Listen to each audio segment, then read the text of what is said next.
Man, I'm so tired of dying, bruh. If your abysmal build stats look like this, I'm gonna be teaching you how to lock in. Pay attention, bruh. So first, I actually wanted to talk about tonnage, which is this funny number right here. It might not be noticeable if you have your tonnage and mass limit capped. And what I mean by tonnage and mass limit capped is that if you have more tonnage than mass limit allowed, your tonnage will always be one mass under what your mass limit is, like so. Every movement part in this game provides tonnage. It's just a matter of which movement part is most appropriate for which kind of build you're trying to make, and I'll get into that later. Using this knowledge, we can get the most durability out of our builds if we just get max tonnage first, and then start tacking on durability parts to the tonnage and mass limit. There are exceptions to this rule though, because in battle, you may lose a couple of wheels, therefore losing tonnage, and you'll fall under the tonnage requirement and your acceleration will tank. But this isn't something that you should worry about right now. There are so many parts in this game that new players are confused about which parts to use on their build. Think of it as small, medium, and large.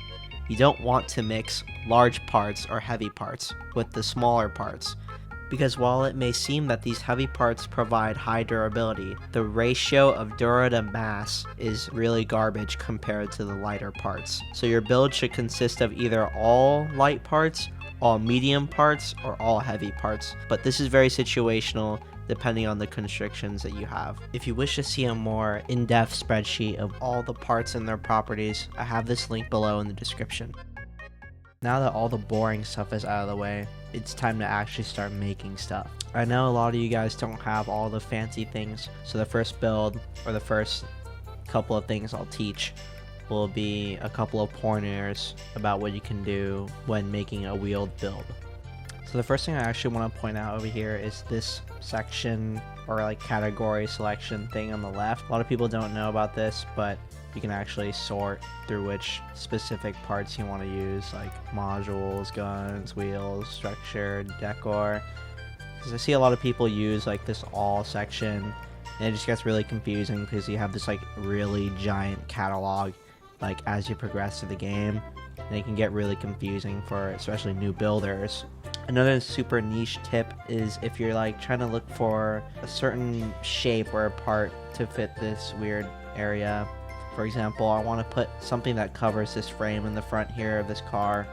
You can simply go into your structure here or anywhere and just type in the dimensions of what you want, and it'll show all the available parts in your catalog that you can select from to put on your car here. So if I wanted something that's 4 units wide, can do the same thing and I'll get something like this and so forth.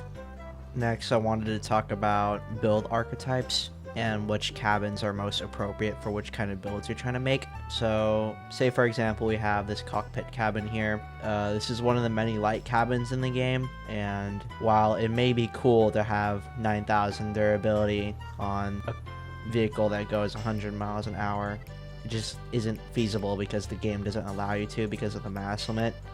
So you'll have to make do out of light parts to gain as much durability as you can while hitting the 80 parts limit cap. And I hadn't mentioned this before, but the main goal of building is to max out your parts limit, because a car that is 60 parts is at a disadvantage to a car that is 80 parts. So which parts would be most appropriate for this build would be all these light parts, because these are the parts that typically have the best durability to mass ratio, as opposed to if you just spammed these heavy parts. You would be able to hit the mass limit, however you wouldn't be able to hit the parts limit, and your overall durability would be less because the durability to mass ratio of the heavy parts, as explained earlier, are typically worse. Another quick tip I don't see a lot of people doing is, if you actually lift up the car here, is instead of having this pancake of a frame where all your wheels are sitting on, if you closely examine where the wheels are connecting to the frame, we can actually just create a hole in the middle of our undercarriage. And here we can store vitals of the build, such as, say, a generator or fuel tank.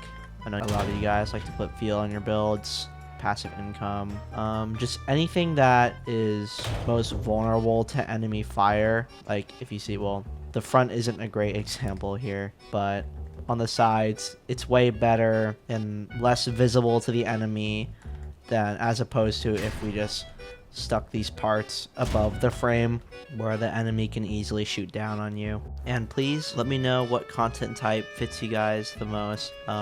If you guys wanted to see some Clan Wars videos, or maybe if you guys could send a couple of your guys' usernames in the comments, or send me a build or two, I could take a look at it and it'll be the next topic of conversation in my video. Anything really to help you guys out. I mean, this is my username, by the way. Please don't spam me.